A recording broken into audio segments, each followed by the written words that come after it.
Jika dilihat dari luar, rumah yang dihuni Muhammad Rani Ibrahim seakan rumah tinggal dan terbiar. Namun sebaliknya, ia adalah istana buat warga emas itu.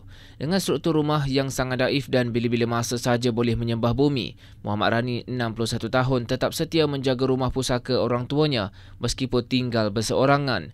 Mungkin sudah tidak layak dipanggil rumah apabila dindingnya sudah terkopak, lantainya berlubang, bumbungnya juga sudah gaib diterbangkan ribut menyebabkan Muhammad Rani yang juga orang kurang upaya OKU Lembam hanya berteduh di ruang yang masih dianggap selamat dengan ditemani cahaya lilin pada malam hari. Menurut sepupunya Cik Fatimah Cik Lah, 74 tahun, dia sentiasa bimbangkan keselamatan Muhammad Rani, terutamanya waktu malam kerana tiada bekalan elektrik dan seringkali mengajaknya tinggal bersama namun ditolak. Kata Cik Fatimah, ia mungkin kerana masih terkenangkan kenangan bersama arwah ibunya di rumah itu sebelum meninggal dunia 3 tahun lalu.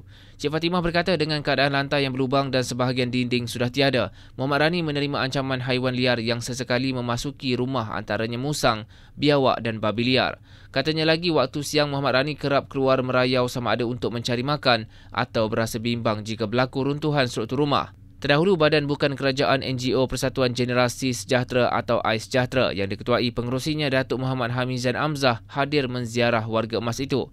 Muhammad Hamizan berkata pihaknya akan cuba membantu menyediakan sebuah rumah kecil yang selesa untuk Muhammad Rani dan lengkap dengan bilik tidur, tandas serta dapur.